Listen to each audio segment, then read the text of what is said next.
Hey guys, so the year is over and I decided to make a small list of matches that I feel like need to be highlighted throughout the year. Now, when the year started, I decided this year I was going to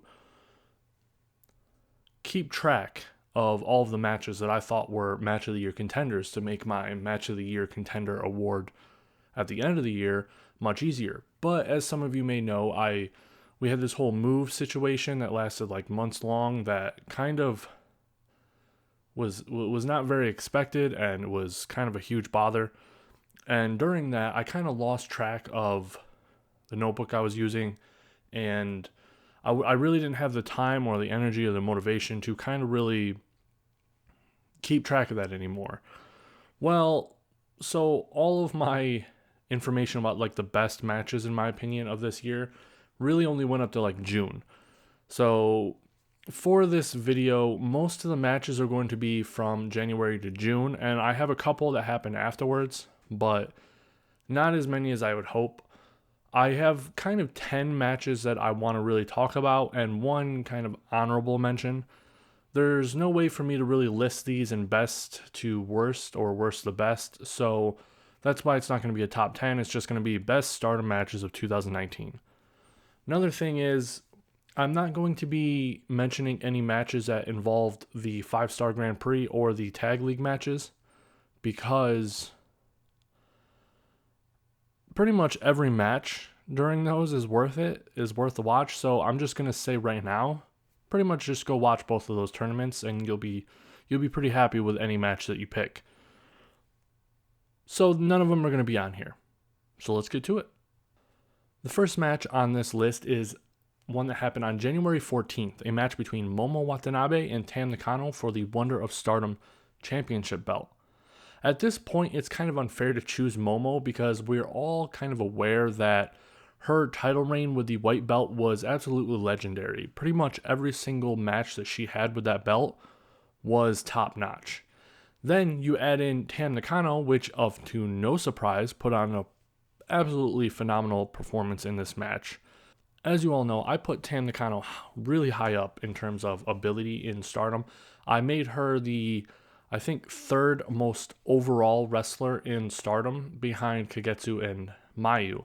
And soon she's going to become the second most overall because I don't think anybody has passed her yet, and Kogetsu's leaving. So, of course, I would feel that a match that she was in is going to be pretty great.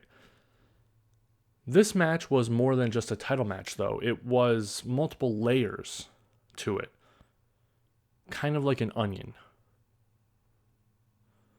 Because going back all the way to about a year ago before this match started, so about 2 years from us now, I think, or whatever, the beginning of 2018, basically. Momo and Tam were the last ones in the match. The loser leaves the faction match. So this is kind of a reunion of those two people, and that's why they have history together. Tam was forced to leave her group because Momo beat her in that match.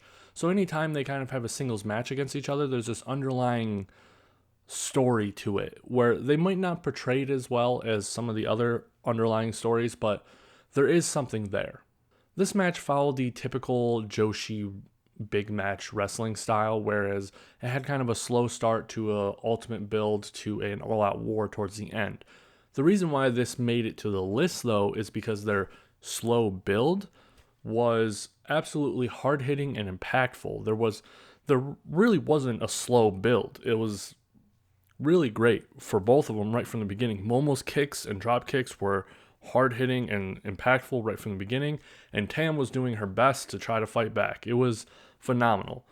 Momo was just absolutely brutal in this match. She was not holding anything back. I really, really miss this Momo. Momo, please return to Murder Momo. This match is for people who love stiff and vicious matches. So let's move on to the next match. In the same month, January, it's on the 27th. It's Kotetsu versus Hazuki for the the World of Stardom Championship belt. And of course, this match was going to be killer. It had so many levels to it, like the previous one. Not only was it a title match, which always tends to up the stakes of the match. It also had another kind of storyline to it. Hazuki had been a part of Odotai for about 6 months at this point, and she had gotten really close to Kagetsu. So this match wasn't just a title match, it was a match of a mentee fighting her mentor. It was kind of the same thing that Hazuki and Momo did with Io Shirai for the white belt before Io left. They're fighting their mentors to try to surpass them. And for Hazuki being a high-speed wrestler, this match really wasn't her style. It was more Kagetsu's style. It was slowed down, more technical. It wasn't as hard-hitting because that's more of like Hazuki's style. Kagetsu isn't really a hard hitter, but her moves feel big and impactful. And Hazuki really melded well with that, and they were able to put on a just truly phenomenal match. Moving to the next month of February 9th, we are moving on to our first non-title match of the list, and this is, let me get a little bit more comfortable, Konami versus Hana Nakamura. And now this match between Hana and Konami, I think might have been lifted higher than what it really was, just because of what it kind of meant at the time. Now, if some of you remember, around this time was Hana Nakamura's basically awful stage of no selling and bad wrestling that she had after coming back from Mexico.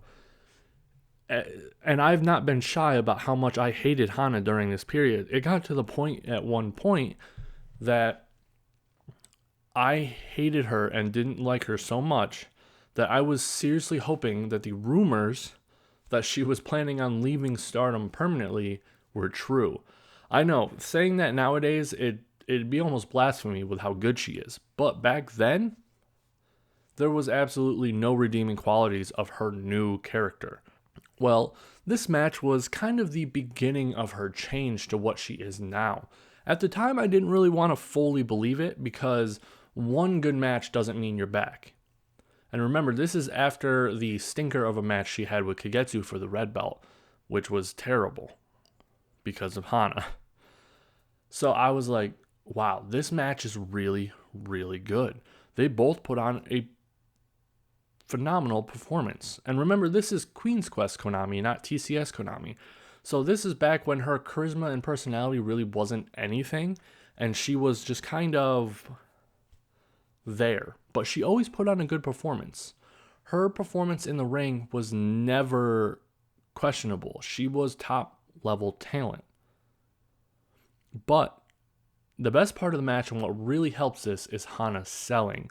Now, up until this point, at the time, Hana had pretty much been no-selling every single move that her opponents were doing. It got really, really bad. It was like she didn't even want to be there. She was bored in the ring. So when this match comes around and all of a sudden she's not just selling, but severely selling her opponent's offense, I got super excited again. I was like, whoa, is Hana actually going to wrestle again? This is really cool because Hana's always been a very decent seller. And ironically, it actually made her look a lot tougher selling her opponent's offense than no selling it. Because in my opinion, the spirit of will is much stronger than the spirit of body. In the way I mean by that is her pushing through the pain and the damage to try to come out on top, to me, is much more interesting and strong than someone who's just a brick wall who, whatever. That's not entertaining to me. What Hana did in this match is entertainment. If you really love Hana Nakamura now, and you want to kind of see the beginning of her character, I recommend starting with this match because it is really the beginning of the new Hana. She tried something new. It failed miserably. Pretty much everyone hated it. And so she changed it. Moving on to February 10th, literally the next day, I believe, and the next Hana Nakamura Hana Nakamura match, where she was wrestling Starlight Kid. Now, this is probably going to be a controversial one here because really, if you consider all of the other matches throughout the year and things like that, this really doesn't have a leg to stand on, but this is kind of a continuation of the last match, and the reason why this one was so impactful is it happened back to back, and to me, this was kind of the match that made me believe she was going to be good again. The last one started the hope. This one made me a believer. She did all of the stuff that she did in the last match, but in this match as well. And with the added amazing selling of Starlight Kid. Now, if you love Starlight Kid now, she's always been kind of good, but around this time period and this match is really where I feel like she had started to level up. Her selling and bumping abilities just transcended what she had done before in this match. She was selling Hana's offense like she was getting hit with a tank. It was phenomenal. Now, there are a lot of matches that Starlight Kid has done in this year that are worth a mention, but I feel like this one is the most noteworthy one that doesn't involve Azumi. If you want to see other Starlight Kid matches, look up pretty much any Stardom match that has Starlight Kid on one side and Azumi on the other side, and you'll see how good she is, because nothing brings out Starlight Kid's maximum ability than being in a match with Azumi. Plus, there's kind of a backstory here between Hana Nakamura and Starlight Kid. Not really, like they weren't ever really in a team or rivals or anything like that, but there have been many, many instances where those two have been in the ring and Starlight Kid's mask had been in jeopardy. So pretty much any time these two are in the ring, there's a very good likely chance that some mask shenanigans will go on. So if you like matches that are similar to those kind of things, this one's for you. Moving on to February 17th for a high-speed title match, Hazuki versus Azumi. Now, I know what some of you are probably already thinking. Why did you choose this one? Yeah, I'm sure it's a good match, but this is not even close to Azumi's best matches here. Well, most of her amazing matches were during the 5-star Grand Prix, and like I said before, I am not mentioning those on this list. So I chose this one. Because while she had always been better than pretty much all of the other people, I believe I put her as number 4 in terms of overall wrestling ability in Stardom. And she's soon to be number 3 because I don't think anybody has really surpassed her yet. For overallness, anyway. There are other people who are better than her, like in the ring, and there are other people who are better than her in charisma. But when you consider all of it, I believe she's better overall than all of those people are at their overall. And I chose this one because this is kind of where Azumi started leveling up as well. This was around the time that Azumi kind of took on this whole high-speed wrestler, but better than she was before. She started doing crazy stuff that she hadn't done before. She was selling and bumping like crazy, which wasn't a change. That was always normal. But added on with the new changes, she really made a name for herself in this match and started the new chapter of her Stardom career. This match was just two of the best high-speed wrestlers in Stardom doing their thing. If you really love high-speed matches, then watch this match. It's for you. I don't really have anything else to say about it. It's just two amazing wrestlers doing their thing. All right, we are now in March 3rd for a Wonder of Stardom championship belt title again. Momo Watanabe versus Junko. And nothing is better than watching Junko attempt at a singles belt. Now, while it is mostly depressing because she almost never wins, and by almost I mean never, she never wins it, ever, Stardom, why? But watching her always go after it is so interesting and amazing because she is so interesting and amazing. With her high intensity and energy, mixed with her like kind of perpetual underdog persona, everything in this match was a roller coaster.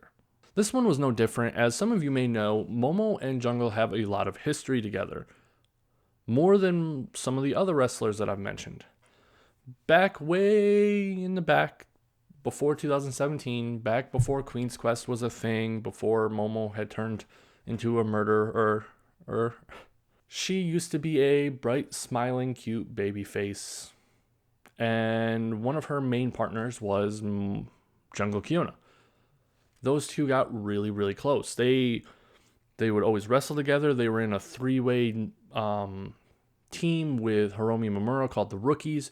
They were just obviously very close-knit.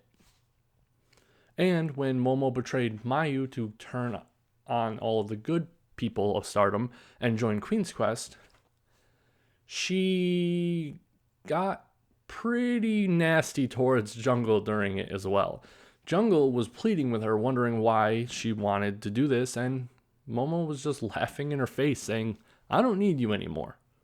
I'm better off without you. So anytime that Momo and Jungle meet each other, it's usually very intense and emotional, just because there is all of that underlying story and kind of love from both sides. Momo doesn't really want to admit it, but Jungle, it's clear that she has this longing of friendship for her that got completely destroyed during that period. Of course, as with every other Momo title defense, this one was amazing. They were both very hard-hitting and impactful. It was a very, very intense match. I highly recommend it. Jumping ahead to May now, May 26th, for a non-title match again, Kotetsu versus Konami. Now, some of you might remember this one, and some of you might have forgotten it, as it had both super amazing qualities to it, but then very forgettable qualities to it as well.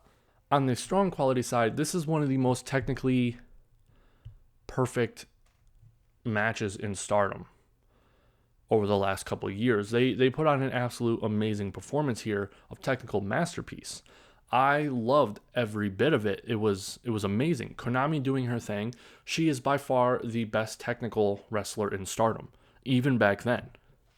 And Kotetsu, who is arguably the second best technical wrestler in Stardom. I know I didn't classify her as a technical wrestler, but her technical skill is probably second.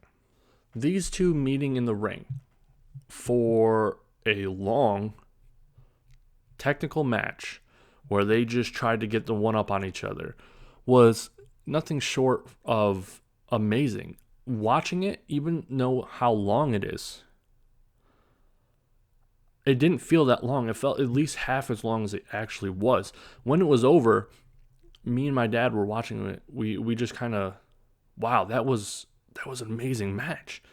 I can't believe that. And then we realized how long it was, and it was just even more mystifying because it didn't feel that long. That's how good it was. This is also kind of the match that showed everyone what Konami could really do. Up until this point, she had always been the side character to the team that she was a part of, whether it be the Chibis with Kairi and Hiromi, Queen's Quest, and then now TCS. But here is when we really got to see what she could do. She never got to be the main person in the match. She never got to do something like this. It was just clear that she was super talented, and she just really stood out in the ring. She's one of the best in-ring performers in Joshi. In this match, she went toe-to-toe with Kotetsu, who is widely considered one of the best Joshi wrestlers right now. And even then, Konami did not look outmatched. If anything, it looked like Kotetsu had bitten off more than she could chew whenever her and Konami got to the ground and started grappling. Konami is not someone to be messed with. The only thing missing from this match, though, the other side of it, not the good side, was that there was no build-up or story at all. Throughout both of their careers in Stardom, they really didn't have any interactions. They never were a tag team. They were never friends. They were never in a feud or across the ring from each other very much. While Queen's Quest and Odotai did battle, there was never any times where Kotetsu herself and Konami were really the focus of anything. So, going into this match, it was purely a technical display. There was no story, there was no build-up. It was just, here's this phenomenal, grappler, and then here's this other amazing wrestler. Let's let them wrestle, which is great, but I would never put it as like match of the year because it's missing that side of it. The other side was amazing, but this side of it, the story part, the build up, the reasons, it was just missing. If you are watching Konami now and are wondering why so many people are behind her or love her, watch this match and you'll see exactly what she can do. Jumping ahead to June 16th for Arisa Hoshiki versus Tam Nakano for the Wonder of Stardom Championship title match. I'm mentioning this match, but I'm not going to talk about it very much. I have been very clear that this is not only my match of the year, but my match of ever. It is my favorite match in wrestling, and it's just amazing. It's pretty much perfect in every single way. Hard hitting, the story, the emotions, everything. It won my Match of the Year award in my Stardom's Awards video. That should be enough reason to check it out.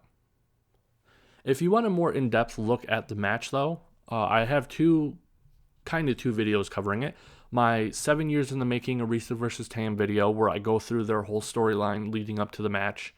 I don't really talk about the match too much in it because I don't want to spoil anything for it because I want people to watch it. But then I also talk about it a lot more in my Stardom Awards video when it won Match of the Year. So if you just want to read up more on that instead of going to watch it for some reason, you can just go watch those two videos. I mean, you're watching a video anyway, you might as well just go watch the match. So let's move on to the next one because I've already talked about this match so much. We are moving on to August 10th for Arisa Hoshiki versus Junko Kiona for the Wonder of Stardom Championship title. And this match was amazing. Of course, Junko put on an amazing performance, but this is also around the time that Arisa started making a huge name for herself. It kind of seemed like anybody holding the white belt for at least the last 3 reigns have been putting on the best matches, especially over the red belt matches. And up until this point, Arisa kind of had a ring rust feel to her where she had great moments, but you would never say she had a great match. There were some moments where you were looking at it and saying, wow, that was really cool. But then after the match, you're praising everyone but her. And the reason for that was she just had been away from wrestling for a very long time. She was very rusty. And she wasn't amazing when she left. So she came back at the same level. But she has fast progressed since then. And this match was kind of around the time where people were thinking, hey, maybe it wasn't a mistake to put the belt on Arisa. Now, she did have one title match before this one, I believe. At least one. She might have had another one, but the Tam one. And that one was amazing. Phenomenal, but it was against Tam. And you were thinking, well, they had this huge story already set up, so anything done in the match had reason and meaning. And it was kind of almost easy to put on a great match with that build-up. But this one didn't have nearly as much build-up as the Tam one. And that is why I think this is really around the time that I started thinking, hey, Arisa is actually really good now. And this is also kind of where newer comers started to see the appeal of Junko. She just never gives up. Like, ever. In this match, she fights so hard. Once again, for a belt that she has challenged for many times up until this point. It's really inspiring. She just never gives up. She doesn't look at that giant mountain that is a singles belt and give up in despair. No, she just keeps hiking up it and she never stops. She keeps reaching, a peak, finding out there's more. She doesn't turn around and go, hey, whatever, I did my best. She keeps going. And that is why people love Junko. Even though she will most likely never win one of the singles belts, unfortunately, it's always nice rooting for her because we really want her to. We really want her to. Like, I genuinely wish she would win a singles belt. I think it would mean so much to her and the fans. Moving back to the match, this match was just a pure battle of wills, as these two women were fighting with everything they had. It's funny how after all this time, I'm still cheering Junko and still hope every time that maybe this time is the one. Just goes to show you how good Jungle is at connecting with the audience and the people. Next match, we are jumping all the way to December 8th for Julia versus Hazuki. Now, this match is more of an honorable mention than actually being on the list. And the reason why I'm honorable mentioning it instead of just putting it on the list is because there are a lot of faults to the match, but I personally really loved it. This was probably the perfect debut that you could have for someone like Julia. And it wouldn't be my video if I wasn't hyping her up a lot, because I'm just a huge fan now. Anyway, don't get me wrong, compared to most of the matches on this list, this really can't compare. There's too many faults to it. I put it on purely because of how brutal and hard-hitting it was. It was just kind of amazing how stiff these wrestlers were getting with each other when this was the first time they'd ever worked together.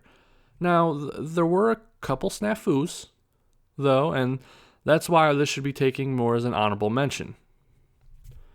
If you want to see Julia's introduction to Stardom, and you want to see a really hard-hitting match, if you want to see where she was when she first got in it, because I don't know when you're going to be watching this video.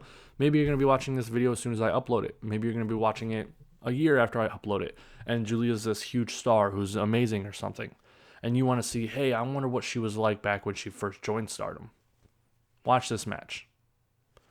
December 8th, Julia versus Hazuki.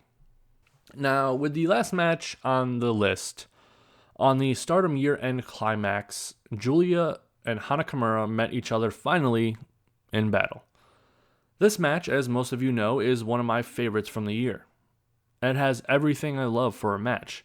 It was incredibly brutal. The stiffness and viciousness of their attacks was absolutely seat-edge worthy. I found the match very, very enjoyable. But the build-up to this match was what really helped it push it to get on this list. Because mostly all of it was pretty good. They would meet many times outside of like a match. Many times one person's match would end and the other person would come out, or they would kind of talk crap about the other one after their matches. They would get into fights all of the time at press conferences, after matches, and they would constantly talk crap about each other, both on the mic and on Twitter. It was just such a good build-up because there was no reason for them to hate each other, but they did. And they were just showing it. They wanted to get at each other and they wanted to beat each other down. And as you know, I value matches with very good build-up, high above matches that are just technically good. Not that you can't have both, but like with the Konami Kotetsu one, that had no build-up, no story. Sure, that was a much better match, but this one, I remember more. I enjoyed it more because of the story, the build-up. Every interaction in the match was adding to that story. From start to finish, this match was pretty much a murder fest. From right when the bell rang, they were at each other's throats, beating the crap out of each other. They tried so hard to put each other away that you could feel the desperation and hatred they had for one another. No matter what you think about Julia or Hana, I truly believe they put on one of the best matches this year.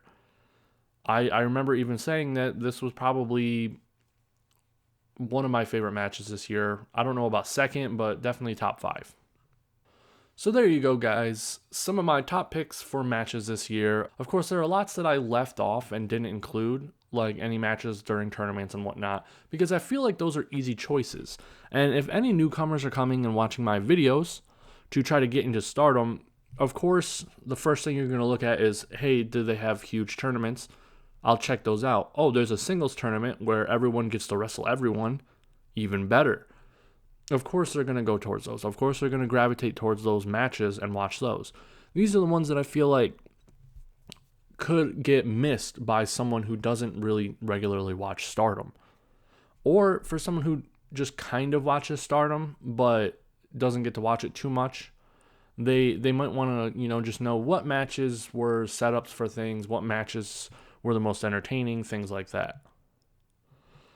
I'm going to be keeping better track of matches that I feel could be match of the year for 2020. So when 2021 comes around, I won't be nearly as beginning of the year heavy as I was this time, because the only reason why I remembered those ones is because I had written them down. I mean, I'd started a long time ago writing them, and like I said, I got all the way to like June, and then that's when like the whole move stuff happened, and I only wrote one more after that. So one more match, and it was 2 months later in August. And we're now in the next year, and I didn't write any more. So this year, I plan on keeping track every single match that I feel like could be match of the year contender. So not only will my Stardom Awards video be easier to choose, but also because of this video will be easier to make next year, or this year, or no, it'll probably come out next year, but in the beginning, whatever. And for the record, I did have a lot of non-singles matches on there. And then I also had matches on here that I didn't even mention, like Momo Watanabe versus Jamie Hayter for the Wonder of Stardom belt on February 2nd. I also have Odotai versus Queen's Quest, February 9th. There was Mayu versus Konami for the Woman of Honor title on February 24th. Mayu and Arisa versus Kotetsu and Hazuki on March 21st.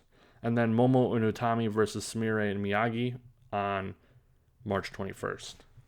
So like I had more matches on there and more matches that weren't just singles matches, but I feel like Stardom is a singles company, even though it is mostly faction based right now. Every wrestler is a singles wrestler. There are no established tag teams. You know, I mean, I think the last one that we had was Shiki and Starlight Kid. And I mean, yeah, there are people who seem to team more with each other than others, but there isn't any like we're a tag team. And the Artists of Stardom titles are just kind of there. They're just kind of there. So, yeah. Multi-person matches just don't leave as big of an impact as singles matches do. That's just how it is, in my opinion, to me.